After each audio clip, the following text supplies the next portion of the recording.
बच्चों आज हम क्लास 12 का एक टॉपिक है आवेश चार्ज। इसके बारे में डिस्कस करेंगे कि चार्ज क्या होता है, इसके गुण क्या होते हैं।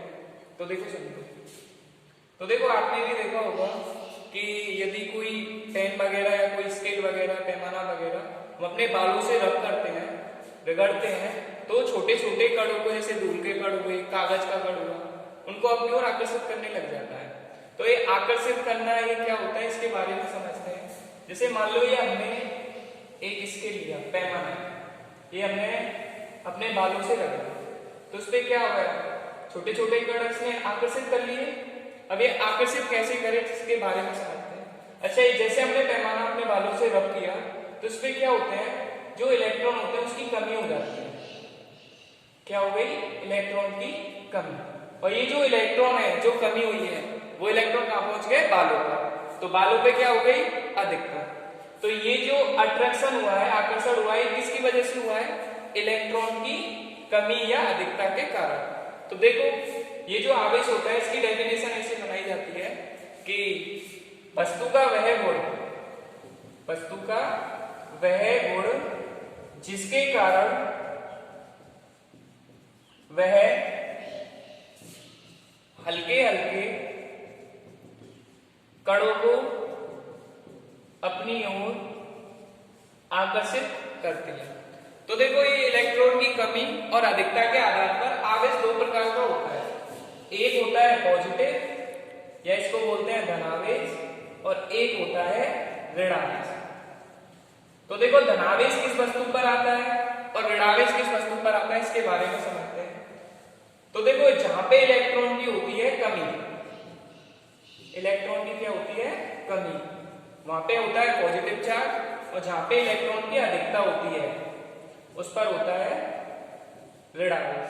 तो ये बोर्ड के एग्जाम में बहुविकल्पी क्वेश्चन भी आ जाता है कि यदि किसी वस्तु पर इलेक्ट्रॉन की कमी हो रही है तो उस पर कौन सा चार्ज होता है, या फिर किसी वस्तु पर इलेक्ट्रॉन की अधिकता हो रही है तो उस पर कौन सा चार्ज होता है। तो समझ लेना, कमी हुई तो पॉजिटिव और अधिकता हुई तो नेगेटिव। अच्छा, ये जो आवेश होता है ये क्वांटीकृत होता है।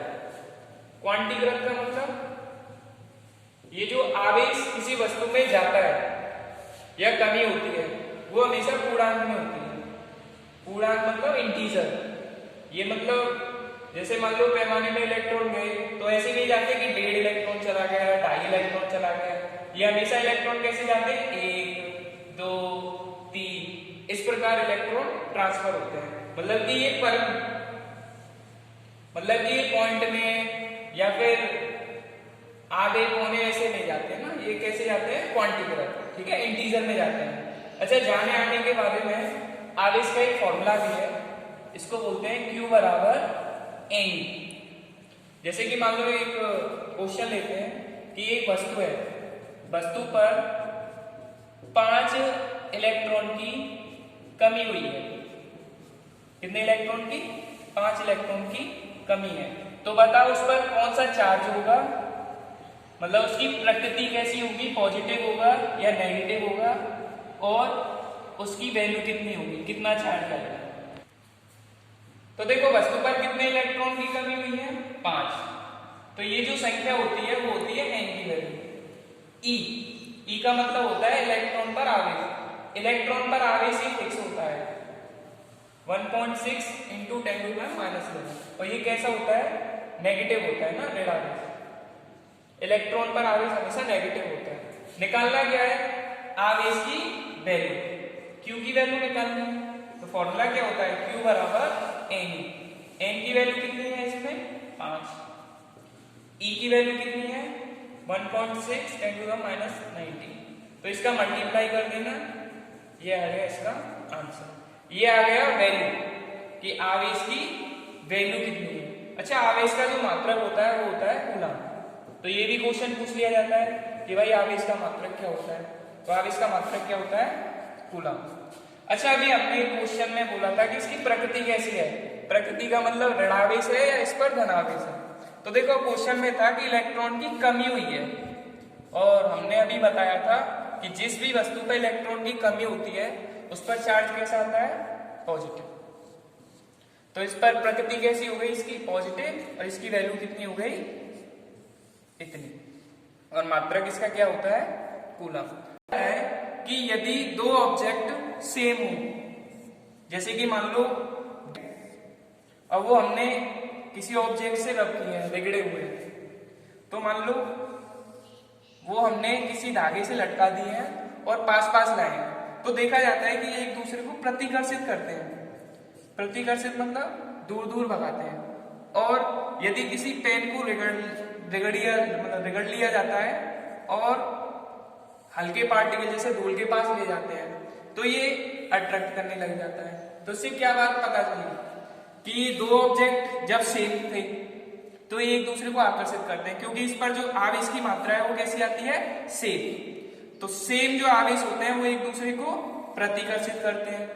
जबकि एक पेन था और दूसरा था डस्ट पार्टिकल या धूल के कण, तो धूल के कण पर कौन सा चार्ज था, नेगेटिव, और इस पर कौन सा चार्ज था, पॉजिटिव। तो इसकी वजह से इन दोनों ने क्या किया है, आकर्षण। तो एक बात पता चली कि भाई जो समान आवेश होते हैं वो एक दूसरे को प्रतिकर्षित करते हैं, और जिन पर आवेश अलग अलग होता है, विपरीत होता है, वो एक दूसरे को आकर्षित करते हैं। वैज्ञानिक कूलाम ने एक नियम भी दिया था जो कि बहुत ज्यादा इंपॉर्टेंट है, पेपरों में पूछ लिया जाता है कि भाई कूलाम का नियम क्या था, तो इसके बारे में समझो। मान लो दो आवेश है Q1 और दूसरा आवेश ले लिया हमने Q2। हमको नहीं पता कि इन पे पॉजिटिव चार्ज है कि भाई नेगेटिव चार्ज है, तो कूलाम ने बताया कि भाई इनके बीच में जो आकर्षण या प्रतिकर्षण का जो बल लगेगा वो इन दोनों आवेशों की मात्राओं के गुणनफल के अनुक्रमानुपाती होगा, और जो बीच की दूरी होगी, मान लो बीच की दूरी हमने मान ली r, तो ये जो बल होगा वो उन दोनों की बीच की दूरी के वर्ग के व्युत्क्रमानुपाती होता है। मतलब कि दो आवेश हैं, यदि उनको हम पास पास लाएंगे, जैसे मान लो दो पेन ही है, यदि वो दूर होंगे तो ऑब्वियसली उनमें बल थोड़ा कम ही लगेगा। कम का मतलब दूरी बढ़ने पर बल कम हो जाता है। यदि इनको पास पास लाएंगे, पास पास लाने पे क्या होगा, एक दूसरे को ज्यादा प्रतिकर्षण बल से फेंकेंगे, मतलब दूरी कम होने पर बल बढ़ता है, आर की वैल्यू कम होने पर एफ बढ़ता है, और आर की वैल्यू ज्यादा होने पर एफ घटता है। ये दोनों नियम उसने इक्वेशन में लगा दिए, F proportional to Q1 Q2 बटे आर स्क्वायर। तो जब ये प्रोपोर्शनल का साइन हटता है तो यहाँ पे आ जाता है K, Q1 Q2 upon are square. तो ये कूलाम का नियम था। वैसे थ्योरी ये है कि किन्हीं दो बिंदु आवेशों के मध्य लगने वाला आकर्षण या प्रतिकर्षण बल दोनों आवेशों के गुणनफल के अनुक्रमानुपाती और बीच की दूरी के वर्ग के व्युत्क्रमानुपाती होता है।